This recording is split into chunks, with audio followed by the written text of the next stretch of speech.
Welcome back to what is the penultimate session of our SQE conference.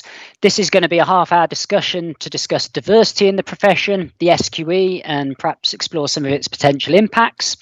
I'm delighted to be joined by Cordella Bart-Stewart from the Black Solicitors Network and Nick Miller from the Bridge Group, who are both going to share their insights on this topic.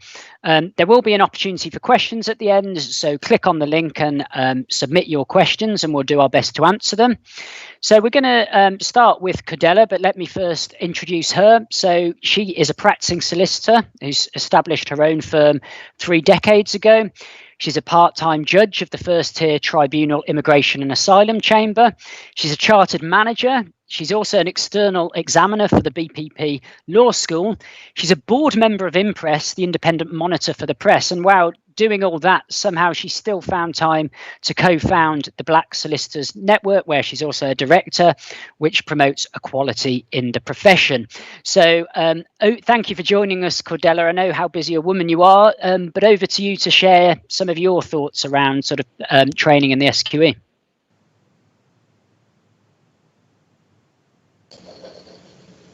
Right, well, thank you. Thank you, Chair. First of all, I am genuinely pleased to be able to speak to you this afternoon. BSN was established 25 years ago to promote access, retention and progression specific to the solicitor's profession. As many of you know, a high number of Black and ethnic minority students undertake law degrees, a third of all BME students in higher education. Many will go on to take the LPC, but African and Caribbean students are least likely to get a good pass or a distinction. Half fail to complete, and of those that do, even with a first-class degree, a master's and distinctions, a large number become assistants, paralegals, or work in other sectors, hoping to qualify as solicitors eventually. Often conversations about diversity exclude the people affected. We then wring our hands, wondering why these programs fail to deliver, and often further entrench disadvantage and exclusion.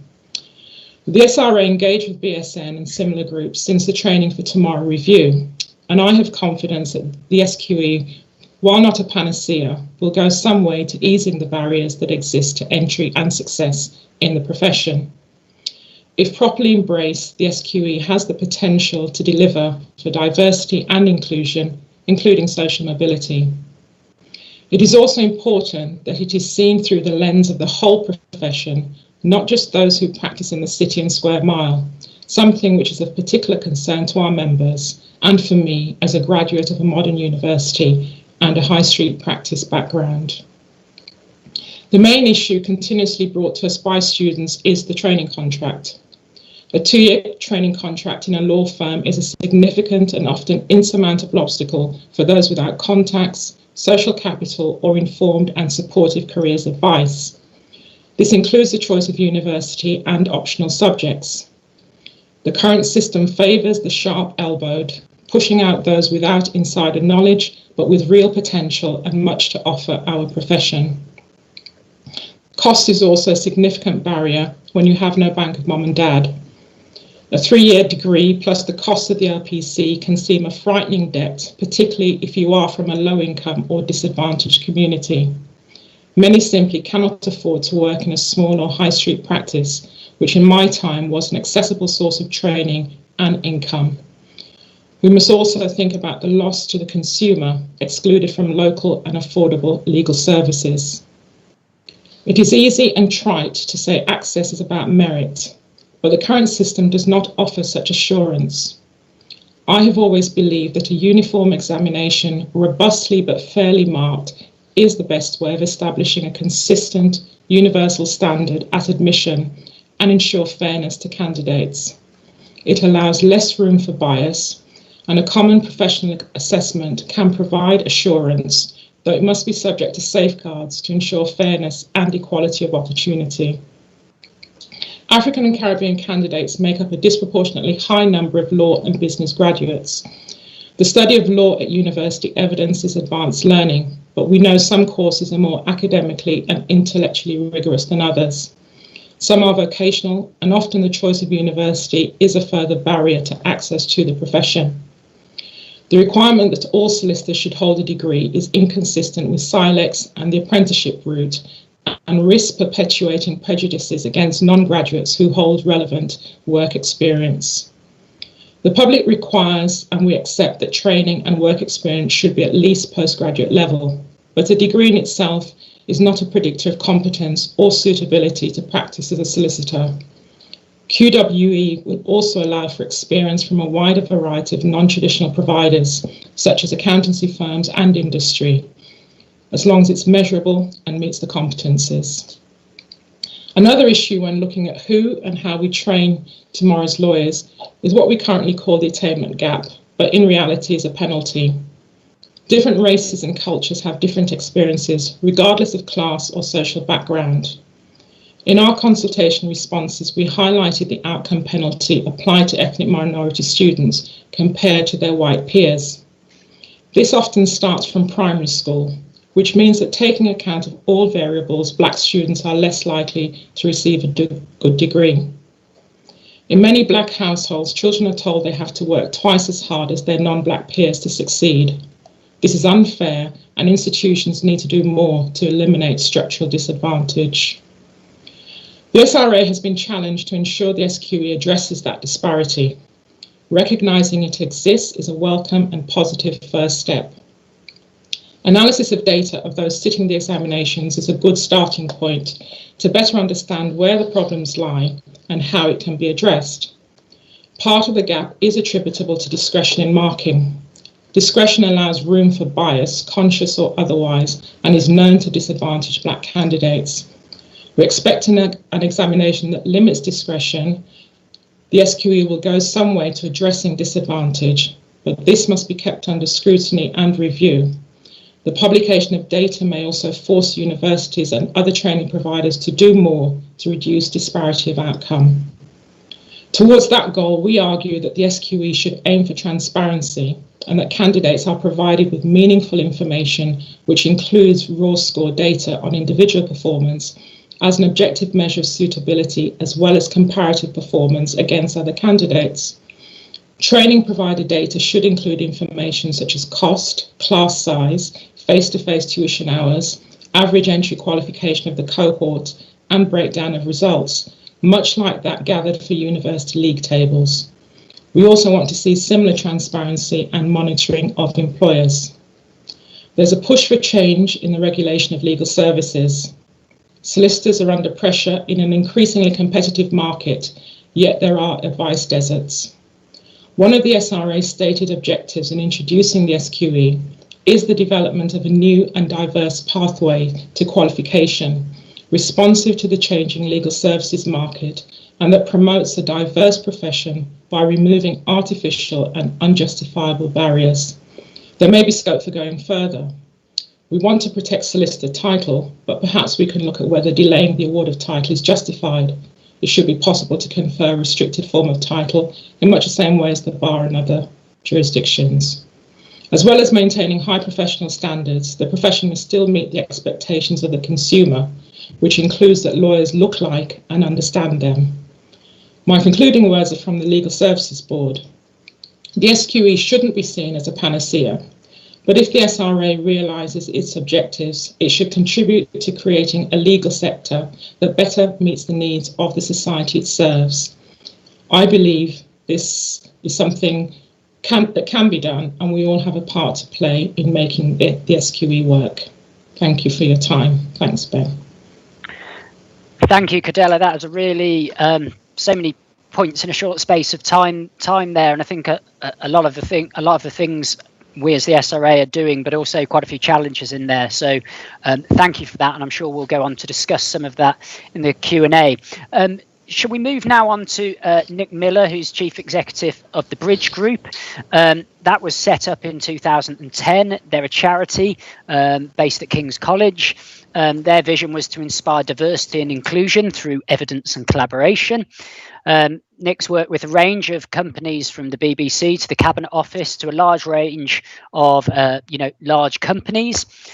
He's also done a lot of work in the legal space recently, not only with law firms, but has published independent research into the diversity impacts of the SQE and studies into progress of early career solicitors and who makes partners in law firms. Beyond that, Nick is also a trustee of the Unite Foundation, which helps care leavers access university, and he's also a research fellow at York. And as I found out from the picture just behind him, he's also a pianist. He wouldn't reveal to me whether he's a talented one or not. But beyond that, Nick, over to you to share your thoughts.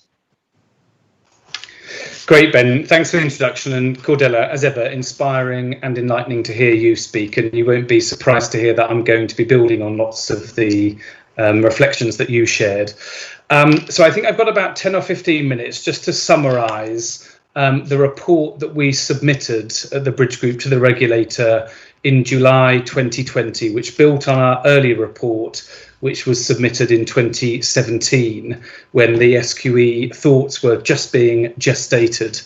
And I should add that this sort of updated report, in line with our earlier report, has helped to inform the overall EDI risk assessment that the SRA has prepared and has been published again recently and will be updated again in the spring. So for those interested in the methodology to the report and what's informed it, please take a look at our website. It's been informed by interrogating the data, but also a wide range of interviews with key stakeholders. And much has passed, of course, in the last 3 years since that original report in 2017.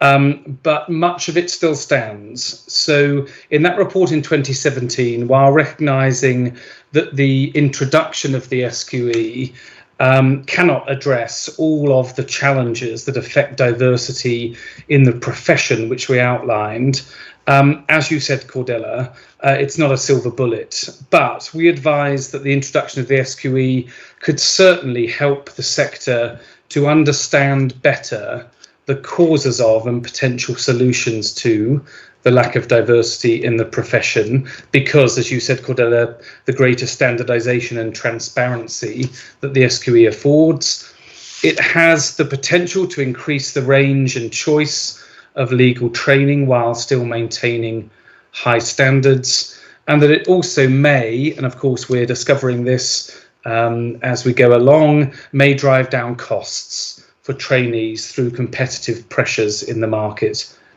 However, in that report back in 2017, we also made clear that lots of these positive outcomes would only be realised fully if there were a range of actions taken alongside the introduction of the SQE. And that's what I wanted to share with you this afternoon. So, for example, we identified the risk that greater choice of training, while of itself a good thing, that it could make the market more difficult for students to navigate. We emphasised in that report 3 years ago the need for effective information, advice and guidance to enable students from all backgrounds to navigate the increasingly complex range of qualification routes. And a really strong steer to the regulator that they and others must adopt a much more robust approach, as Cordella has shared as well, to the collection and analysis of data throughout the implementation period and beyond, to enable review and impact evaluation, and to enable us all to take informed decisions about the ongoing development of the qualification reforms. Importantly, that report then also highlighted the critical role for employers and education and training providers to take advantage of this more transparent and granular information and the new freedoms to promote greater diversity in recruitment. And I'll come back to that in a second. So it's against that backdrop I wanted to share with you some of the reflections from our latest report. And there are 3 chapters here. One is about the collection of data and evidence. The second is about the changing market. And in relation to that, the assessment methodology, but also information, advice and guidance, and then some final closing remarks. So our strong view, Ben and Cordella, as we've discussed previously, is that the introduction of the SQE has the powerful potential to introduce greater transparency through the data sets that a standardised examination will generate. We have recommended strongly, and we're pleased to see that the SRA and CAPLAN have taken this advice, that alongside the monitoring of protected characteristics, we recommend the continued additional inclusion of socioeconomic background in the characteristics monitored, not least because we know from our research that this can have as strong or an even stronger effect on school attainment, on university access, and on pay gaps in the profession compared with gender and also race. This is not about diversity top trumps, of course, but it's about, I think, having a granular understanding about the way that these different diversity characteristics intersect with each other. People, of course, qualifying to be a solicitor and practicing the law don't experience these diversity characteristics in isolation. And related to this, we strongly recommended, and clearly we need data sets that allow for this in terms of volume, the disaggregation of that group of people that are far too often homogenized, the BAME population, Black, Asian, mixed, other and white candidates being disaggregated to allow more meaningful assessment. The more often we do not homogenize that group, the better, to understand the lived experiences and what the data is telling us about those different ethnic groups. We also made recommendations not just about what data to collect, but when to collect it. And we see this being borne out in some of the reforms that are taking place now, but it's critical that data collection approaches are consistent across the assessment stage, i.e. the data collected by CAPLAN, by SQE entrants, that has parity with the data collection then that's managed by the SRA through my SRA and through the firm diversity surveys as well. And ideally, of course, these data sets are mapped together. And crucially, and finally on this point, the data collected from the standardised examination will enable a much more advanced and nuanced analysis compared to the more fragmented data available in the current system. So we can start over time to look at the relationship between performance in the SQE and the types and forms of qualifying work experience accessed, and the relationship between performance in the SQE and graduate destinations, as Cordella was referencing, and in relation to performance in the profession. We were asked when we submitted our report in 2017 and in 2020 to scrutinise the assessment methodology. We're clearly interested in those findings in the SQE1 pilot that white candidates generally perform better, or did perform better than candidates from other ethnic groups. And I note that differential performance, as Cordella referenced, by ethnic group is not unique to the SQE. Differential performance in assessment by different protected characteristics is a wider challenge in higher education and indeed across other professions, including in our research in medicine, in pharmacy, in architecture, and in higher education, as I referenced. And through the legally mandated submission of access and participation plans, many higher education providers in England and beyond England are required to set targets and take action in relation to these attainment gaps. So clearly the SRA needs to have a symmetrical commitment to that. And we commend the SRA's commitment to undertaking additional and more granular research looking at differential performance by ethnic group as well. We published in the report a critique of the single best answer test and were reassured that this contingent on enough care and attention, of course, being paid to question setting and cultural context, again, Cordella, as you helpfully referenced, is an objective, is as objective an evaluation methodology as is possible, based on our work as well in the medical profession and in other professions such as architecture.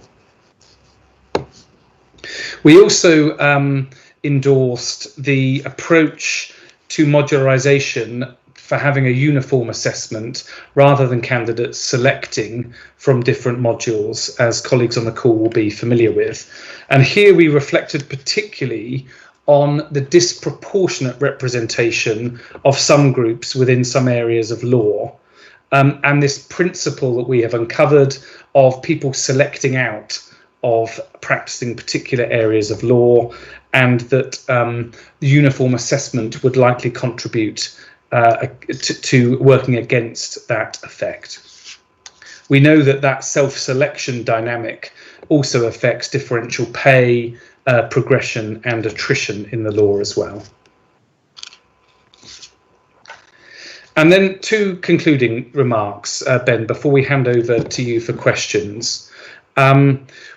We recognise, of course, as everybody has, that the introduction of the SQE is highly likely to introduce an increasingly market-led approach, increasing the number and range of training providers, the variety of routes to qualification and the flexibility within them.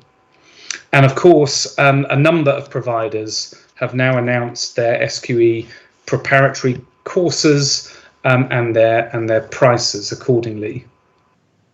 Our strong view is that this greater degree of choice is instinctively positive for diversity, since obviously greater flexibility will increase accessibility to qualification on the basis of, for example, affordability and life stage. But there's also a significant risk inherent in this, as I referenced earlier. Routes to qualification will be harder to understand and evaluate, and especially for prospective candidates with more limited access to good advice and personal contacts. And that these risks, as with others, must be considered relative to the current system, a system in which most aspirant solicitors are obliged, as Cordella was saying, to pursue a uniform pathway to qualification that requires typically access to financial credit with no assurance about the value of that investment. So, as I was describing, the SQE has the potential to level the playing field, but there must be a corresponding commitment to information, advice and guidance provided in a timely, reliable, accessible and robust way.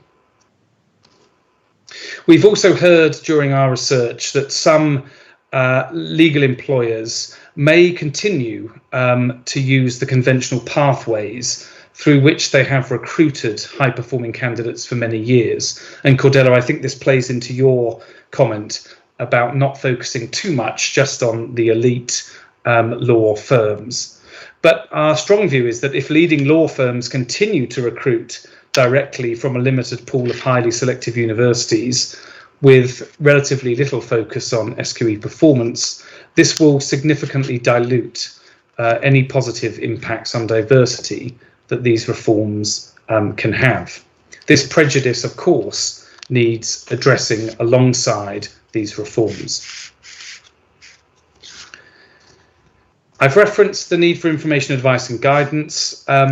Cordella, you spoke about the reforms in relation to qualifying work experience, which we feel are progressive. I think this is an area in which I've managed not to mention, of course, the pandemic, having spoken now for 10 minutes. But in this area, we do acknowledge that the pandemic is likely to reduce individuals' ability to obtain work experience, irrespective of the assessment process. But in this context, I think we also, based on our interviews, would like to highlight the breadth of opportunity for QWE under the SQE, and that will be greater than that available under the existing system. So although I think we all would agree that the pandemic will reduce the ability for individuals to identify, secure and benefit from work experience, the impact under these new reforms is likely to be less than it would be under the previous system. If I may, 2 concluding remarks, and Ben, I know you will feel confident to jump in if I'm speaking for too long. Just with reference to cost. So clearly we're waiting for the evidence here. A number of providers have now announced their SQE preparatory courses, not least Barbary, of course, whose costs, at least from our perspective, are lower than the ones we had anticipated. And a number of universities we work closely with have also announced their collaborations with training providers. Our view is that the SRA, Ben, it's critical for the regulator to be monitoring and analysing pricing as it becomes available. And that the commitment in the latest EDI assessment to publish SQE results by training provider is really, really welcome. We also think there's a role for the sector to play and the SRA to play a role in this with respect to speaking with government about the way in which loans might be available to those sitting the SQE. And of course, an aspect of that is the availability of the disabled students allowance as well in relation to that. We appreciate, Ben, the SRA is not in a position to advocate or lobby with government, but it's well placed, I think, to engage in constructive and supportive discussions about supportive financial schemes that are available. And in conclusion, as we noted in the 2017 report, and Cordella, as you said, there's no silver bullet to addressing diversity in the legal profession. It's a construct of a complex range of factors which we have been dedicated to exploring along with many other colleagues. And so it follows that the diversity implications of the SQE are hard to predict with much precision. But in the absence of precise prediction, we feel strongly that the SRA should and is committing to redoubling its emphasis on the gathering and analysis of accurate data throughout the implementation process and beyond, that it's robustly and transparently reviewing and evaluating the impact of the reforms and taking an evidence-informed approach to the way that the SQE develops over time. And a footnote here, and I hope this is a good segue into the conversation, Ben, increasing diversity in the profession, as we know, is dependent critically on the actions of employers and training providers. And actions by the SRA will only achieve modest gains without corresponding actions from stakeholders across the sector. And the greater freedoms created by the reforms, by the introduction of the SQE, should, I hope, make it easier for employers and training providers to advance diversity and to do so with greater impact. Goodness knows it's time. Thanks for your attention.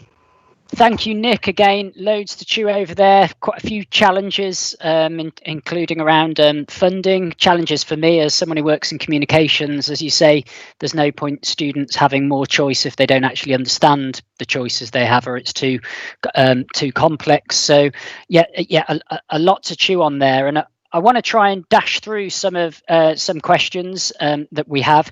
Maybe I could start with you, Cordella. One thing we hear and one thing people ask about is actually, is there a danger with the SQE that it's going to lead to a two-tier profession?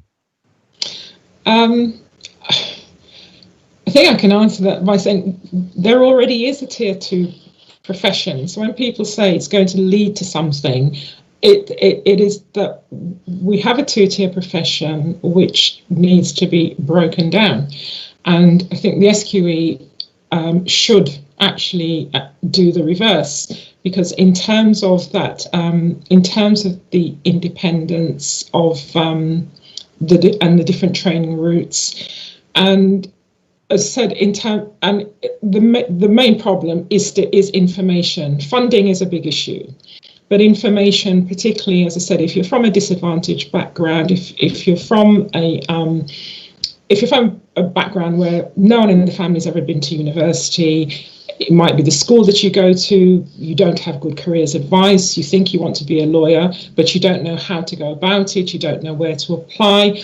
All those sort of issues are there to be dealt with first before you even before you get to the first base, really. So, and because of that, we have this two-tier profession already.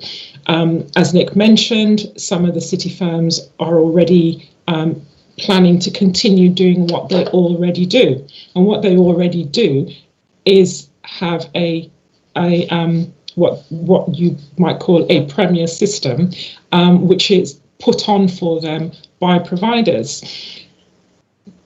Taking the same exam, everyone taking the same exam, that can go some way to breaking that down. Thank you for that. And I suppose that, as I think, touches on the point around data. And actually, just to pick up one of the questions we've had come in, which I suppose is for me to answer first, but then perhaps, Nick, you might want to build on this, is somebody has asked, what will the SRA be doing to monitor, track whether the SQE is promoting greater social mobility? For instance, what data will it be capturing? Well, I suppose the initial answer to that is after each assessment, we will be capturing and analysing data from the assessment. That will include socioeconomic data, including pass rates by socioeconomic and other characteristics. That will also feed into longer term evaluation of the SQE, so we can look at what trends are there. That should hopefully make it easier for firms who are recruiting, who we know many firms at the moment still rely on A-level results. They still over rely on what university someone's been to. Hopefully it will make it far easier with a standardized data set to identify the most talented candidates. But Nick, perhaps you'd like to say something, because we get quite a lot of questions about, well, how do you measure sort of socio-economic factors? And you've got some experience in that. Yeah, thanks, Ben. And just to echo Cordella's view there, that if the SQE creates a two-tier system, that will be a symptom of the behaviours of employers, not a symptom of the reforms in themselves. In terms of measuring socioeconomic background, so I think, Ben, as you and I were discussing earlier with Cordella, this is much less normalised compared with, for example, being asked about your gender or ethnic background, or even now your sexual orientation and disability, of course, and other protected characteristics. We've done a lot of work with this, with the Cabinet Office and with employers, and it's the single most useful metric is the occupation of your main household earner at age 14. That in the UK is a stronger predictor of your adult outcomes than in any other developed country. And it also, of course, is relevant to those not educated in the UK. So compared with, for example, asking someone about the type of school they attended or whether they were eligible for free school meals is more robust and revealing. And I refer colleagues to the latest guidance that we've published with the Social Mobility Commission on this, which also provides benchmarks. And I think the SRA is setting the standard here for the sector. Cordella, do you want to build on that? Yeah, I think when we talk about social mobility, it's also important that we do take account of intersections as well. So the assumption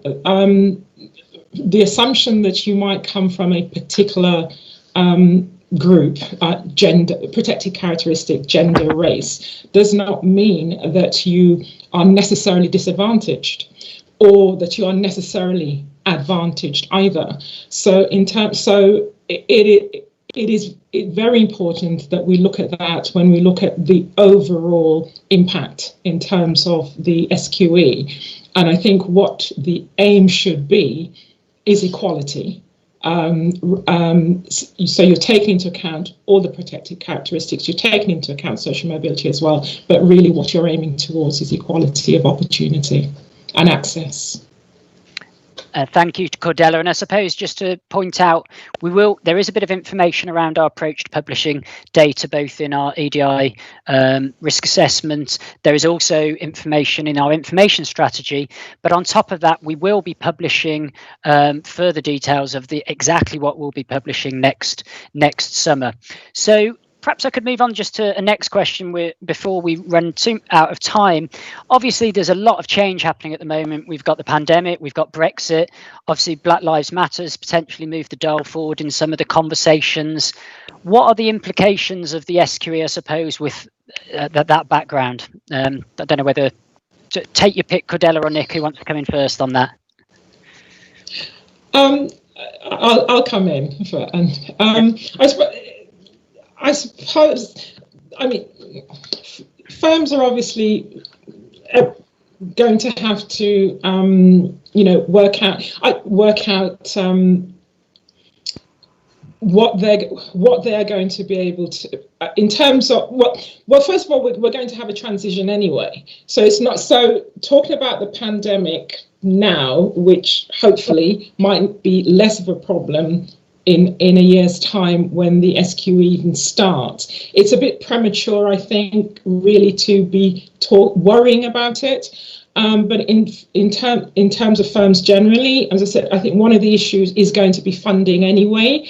And so in terms of, I don't think it's not going to necessarily impact the student market. If anything, the pandemic might actually send, and in terms of youth unemployment, the pandemic might send more young people to higher education than before, or alternative forms of education than before anyway. So the market is going to be there in any event for firms. The issue is going to really be in terms of the funding of those students, I think, in terms of taking the courses, and that's what they are going to need help with, and that's what employers really going to have to be addressing. Nick, anything to add on that? Yeah, just briefly. I mean, I think the early stages of the pandemic, I'm glad we got over very quickly this narrative about the fact that the pandemic was sort of democratizing. Finally, we were all experiencing something that affected us all the same. What nonsense. I think it didn't take employers very long to suddenly realize that it was affecting people in very different ways and exposing and highlighting inequalities that had been there for many, many years, decades, centuries. And my sense with the Black Lives Matter movement is that one of the positive things that it did, amongst many others, is move the conversation on from sort of talking authentically about these things to action. And I think increasingly the pressure is on making a difference, taking action that is demonstrably improving equality and also improving the profession. And, data is important in that respect, evidencing the fact that a difference is being made. And I think, as we come through these really challenging sort of macro issues, I hope one of the silver linings is that people realise talking about this stuff is not enough, and that initiatives tend not to work. Systematic reform does. Well, hopefully that's what the SQE will deliver. I suppose just a couple of quick final questions before we finish off. Nick, you talked about some of your learnings from other sectors in terms of sort of examinations and perhaps differential performance. Is there anything we in the legal sector should be learning from other sectors, or what insights should we be taking? I'm at risk of repeating myself here, Ben, but I think the legal sector is now almost entirely on its own in terms of not having a standardised examination, and also this pretty toxic mix, I would say, of investment in LPC, for example, and the need for access to credit without a sort of guaranteed return on investment. So one could argue that in the medical profession, you are required to invest a lot up front, but with pretty guaranteed returns at the end. And I think what the medical profession, for example, has learned, and the work that we've been doing with them over the last 10 years, is that, again, the data set is so revealing at exposing inequalities, busting myths, and helping evidence, where practical reforms have made a significant difference.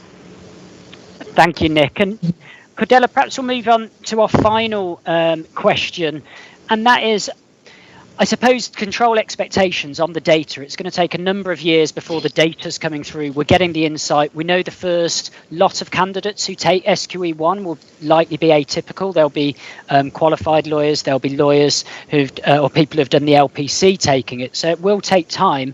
But I suppose looking in 5 years ahead from now, what's the one thing you would like to see change and hope will change on the back of the SQE coming in? That we will see a profession that truly represents the communities that we serve, and throughout the profession, as I said, so not just the large firms. The smaller firms, they want to take on trainees as well. They want to train the lawyers of tomorrow, and they need to be given the resources to do that. And that's why, again, we keep coming back to just need for some funding for the lawyers of tomorrow. But also, as I said, in terms of having a transparent system that in 5 years' time, hopefully everybody does understand. Careers advisors, training providers, employers, we all have a system that we all understand, and we all know there are 2 exams. You take the exam and you pass them, and you can move on with a career. Thank you, Cordella. And final word to you, Nick. Oh, you're on mute. You're on mute. So the final word will be silence, which would be a good metaphor for this year. Ben, nothing more to add. I'd just love to echo Cordella's final comments there. Thank you.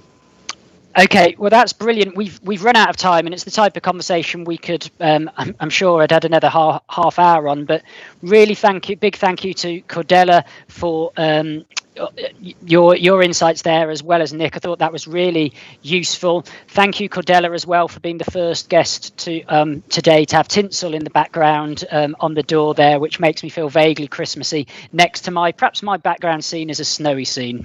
We'll see. That's how I'll twist it. But that's the penultimate session of today. The final session's coming up in 20 minutes' time, and that is on qualifying work experience. We've got a really good panel there, and I think we'll build on some of the potential for firms to recruit a bit differently on the back of qualifying work experience. Please let us know if this is the last session you've coming to. Click on the evaluation. Tell us how good you thought Cordella and Nick were, but also anything the SRA could improve. But otherwise, thanks for joining us, and hopefully see you in a bit. Thank you. Thank you. Right. Thanks, Ben. Thank you.